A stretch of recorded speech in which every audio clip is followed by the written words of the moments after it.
Welcome to the Week in Italian Startup, where we discuss the latest highlights happening in the Italian tech and investment ecosystem. Hello Nick, how's it going? Ciao Jack, good morning. How's it going?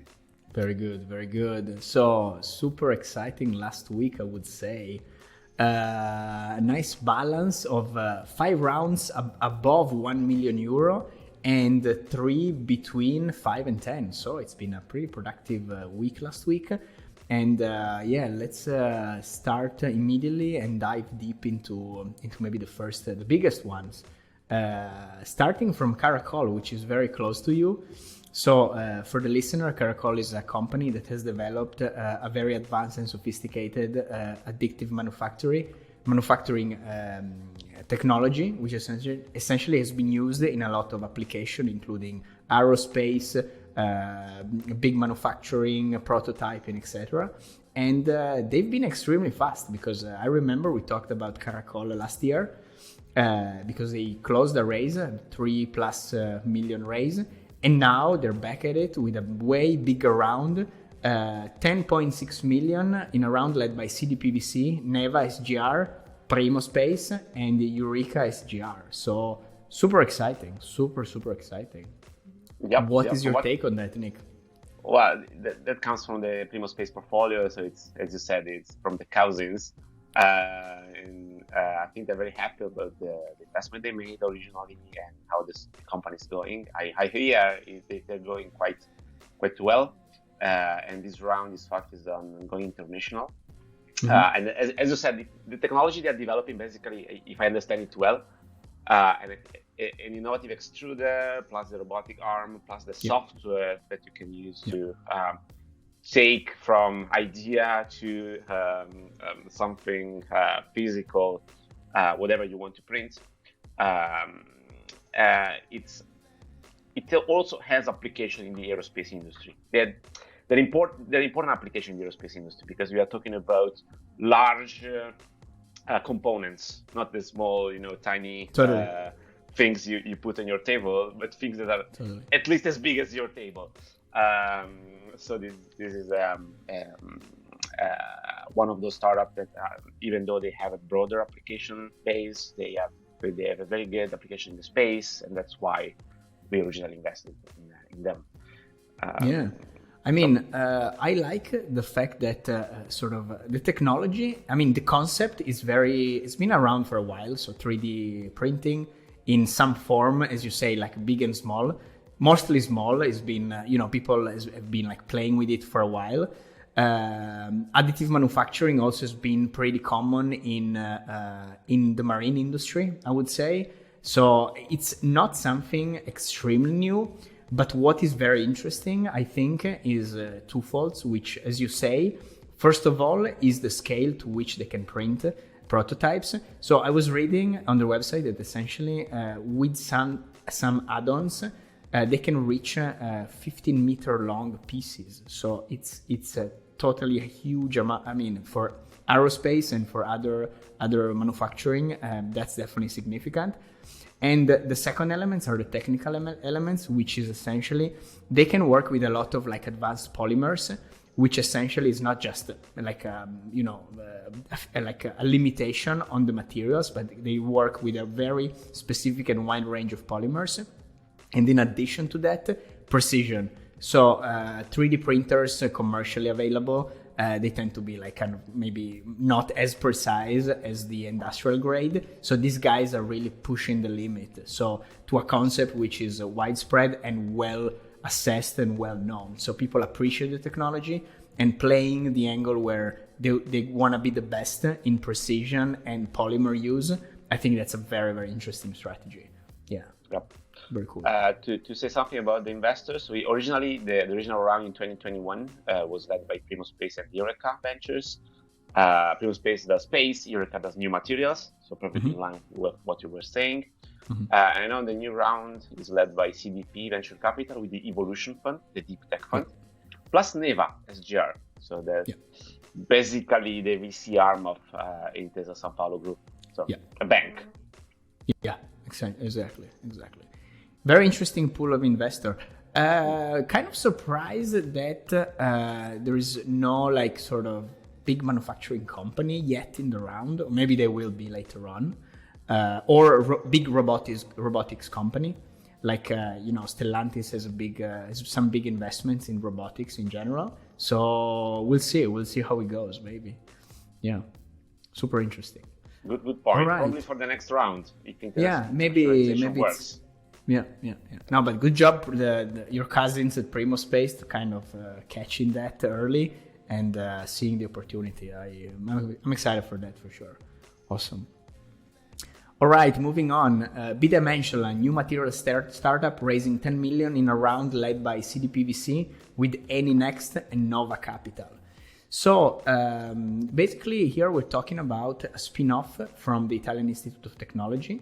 Essentially, these guys have been developing in lab components in, let me get it right, essentially is graphene technology and two-dimensional crystals. So we are talking about materials that are extremely strategic for electricity maintenance in some form or another. So by seeing the application, basically these guys are on the supply chain of anything like electric oriented, including batteries, vehicles, isolation, and so on. So graphene has been strategic in the last, I would say, 5 years. Before, who cared about graphene? I mean, it was not as public as it is right now, but with the movement of the electric vehicle and micromobility, that definitely is changing, and that's probably a successful case stemming from a university spin-off. So very cool. Yeah, I agree. Again, not a market that I know very well, but it's interesting again that CDP with the Evolution Fund is again leading the round. They've been they've been on fire lately. Then Eni Next makes sense, as you were saying. We are talking about energy and technology applied to the energy market. And finally, NovaCapital. And that's an investment holding, actually. So not a full-fledged fund, but run by a few very highly professional people. So another interesting round in this case. Awesome. Fantastic. All right. CDP stays the protagonist with the next round. We're going to talk about seriously. Last week, CDP, the people they went nuts. Yeah, I should rename the newsletter like last week in CDP Venture Capital. Exactly. My gosh. Okay, so let's talk about this. That's very cool. I mean, a great round and a great variety of verticals, extremely strategic, material, robotics, and now we're talking about medtech essentially. So we're talking about Angiodroid, medtech startup raising 7 million in a Series A led by CDP VC with ALIAD, which is the CVC arm of Air Liquide, and 8A plus investment, which we've also seen in some biotech, medtech, ethical, sustainable deals in the past years. And great round. Just to recap, basically, Angiodroid is a very, very technical sort of device that essentially basically allows doctors to do angiography with the injection of CO2. Essentially, angiography is typically done with a contrastic element to study sort of the vein patterns and whatever you want to scan in the body. CO2 is a less invasive way to do that, and apparently they're gonna go extremely precise with a very nice product that allows to do essentially the same thing in a less invasive way. So again, very technical, very specific, and really solving like an extremely an extremely technical problem. So that's a great that's another great play for sure. Yeah, again, this is one of those things that unless you are into that market, you don't see. I was reading from the article, if I'm not wrong, that there are like 200 million angiograms performed worldwide. Wow. So that's basically the available market for this technology. So it's huge. Totally. Yeah.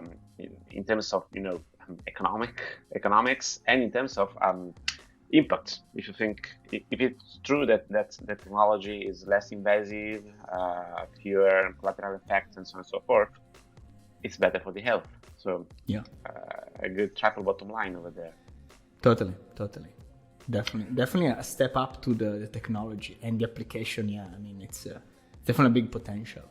Talking about the investor, there you are. I knew you would go there. I know. I mean, I like the guys at 8A più or 8A plus.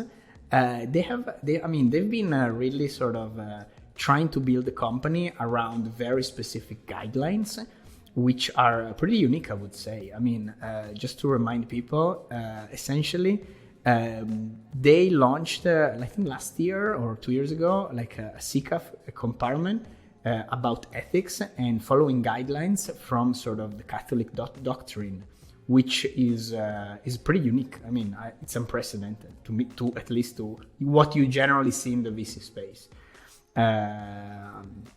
And aside of that, they have a real innovation fund, which essentially works with venture capital, European real estate debt, and credits. And then Real Italy LTIF, which essentially is working more on what is defined as the real economy. So the small and medium enterprise, and that's kind of pretty much the post-innovation phase of any company. So it's a later stage product, I would say. Yep. And then we have the venture arm of LiquidAid. That was news to me. I didn't expect that enterprise to have a venture arm, and I discovered they've been around for 10 years now, investing across the globe. Wow, that's a lot. That's a lot. 2013. Yeah. And honestly, it makes perfect sense for them because, they touch, it's one application of the product that they supply in some form, but it's a very technical application that can really open up a market. So I'm sure, I don't know, here I'm guessing, oxygen and other sort of gases used in the medical field, they're already supplied by Air Liquide or a branch of Air Liquide. I mean, Air Liquide is a behemoth, so working in a ton of different industries. But placing bets on companies like that can push their own business, that's extremely forward-looking. So definitely interesting. As you say, 10 years is a long time. If they've been active, they're really, they're using, that's a great model, using essentially startup for testing markets, R&D, and new insights for the market. And that's a great way to sort of place bets. So that's awesome. Yeah. For those who don't know what Air Liquide is, it's as you said, as a behemoth, a 2 billion revenues company, public company, operating in the gases, services, and technologies related, so health and not only. I didn't know about them. I had no idea they even existed, but I find out they are quite a big player on the market. Huge player, yeah. Interesting. Awesome. Moving on, LimoLane, premium chauffeur services startup launched by Gellify, raising 4 million in a syndicate round led by Fabio, Nalucci, and Equity Venture Club. So this is a good success story of a company that has been sort of incubated by Gellify, and it's moving faster. They have a huge revenue, apparently. I think it's around 8 million across France, Italy, and I believe Spain. Very interesting angle when it comes to share mobility. So they're really trying to cater the premium and VIP space of cars, so on-demand cars. Kind of feels like Uber at the beginning, when the black limo in San Francisco kind of vibe. And these guys are trying to see if there is still like a space there, and apparently there is. So with business people, corporation, very interesting, definitely very interesting. Yeah, I agree with you. For some reason, I remember that Uber had the same market position at the beginning, so I don't know how it ended up, whether they left that space and LimoLane is filling it up with some, sustainable business model. But from the top numbers that, as you said, they come from the article, it seems there is a good business there. So yeah, 8 million is not a small number. No, totally. And what is interesting is that Italy is complicated apparently. So Uber has been trying to penetrate the market for a long time because of the big legacy of taxi drivers in the country. It's been a big challenge. So they're focusing on the NCC drivers. So it's the sort of the private business, not necessarily taxis. It's a category on their own in a way, which is pretty widespread. NCC, and they're basically digitizing. Yeah, means NCC is an Italian acronym. It means like rent with driver. Exactly. Exactly. So yeah, it's we'll see how it goes. Actually, if we can, maybe it's gonna be stuck there in that part of the business. So the premium driver and the taxi driver will remain untouched, or maybe that's the kind of the entry point. We'll see how it goes. Yeah. Good point. All right. We talked about CDP. We need to keep talking about CDP. This is kind of their episode. Last week was they launched a bunch of stuff, including the latest food tech accelerator, so Food Seed. So where are we with the count? So exactly. I think that was my question. You're keeping tabs on that. I'm keeping tabs. So with CDP Venture SGR, essentially we are at 12 funds active and deploying, and about 17 accelerator, covering different verticals, different space. So it's a big operation. Right now, with the new PNRR advancements, basically they're gonna add a few billions to the plan. Right now, I think they are at 6, but they plan to get at 9 by 2025. So yeah, definitely a big player in Italy. Definitely an entity which is pushing the VC ecosystem. So we'll see how. How.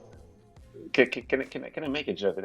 With PNRR, all the funds that will be managed by CDP, and they need to go fast. So the impression, if you see at the newsletter, at the news, and what they're doing, basically they are preparing the meal, preparing the table, and they will eat the food. Because they set up 17 accelerators that will produce tens of startups that will be looking for capital, and who has the capital. There you are. You've got billions of PNR that you need to deploy on the market. So that's it's a perfect strategy to be able to deploy all that capital in a short period of time. Exactly. But it's a good start, because then they're gonna essentially feed the rest of the VC funnel in Italy. So we always say that there is a lack of a later series. This is basically the seeds and the small plants that they're gonna grow to allow actually bigger investors sort of pick and choose and play, and then the growth organically probably has a high chance of happening. So that's it's a great move. I agree with you. It's at least in part it's a numbers game. So you need to push at the beginning in order to have the numbers to go in the later stages. So excellent. Just to give some latest data, and then we end the conversation for today. What is basically in Italy there are about 237 accelerator, and Nick, you share a link with a very interesting report on the state of Italian startup incubators and accelerators. So I suggest people to actually check it out and have a look. So yeah, about 237 accelerator in Italy, about 1,217 in Europe, and just to give a comparison, 2,300 about more or less accelerator in the US alone. So I'm a big fan of the Pareto principle and the 20-80 sort of rule. Probably, I see that in the US, 20%, if not less, of those incubator accelerator are actually producing, like unicorns in general, or like hundreds of million worth of revenue companies. So I wonder how the metrics is going to work also for Europe and Italy. So do we need to reach the 2000? How is it going to play out? So that's interesting to see actually developing. Yeah, I agree with you. We will see a few very good players that will drive the top numbers, and a lot of smaller players in their own niches. But numbers are growing, that's for sure, quite heavily. Yeah, absolutely. All right, Nick, thank you so much for the conversation, and I'll see you next week. Thank you, Jack, so much. Have a great day, and see you in a week.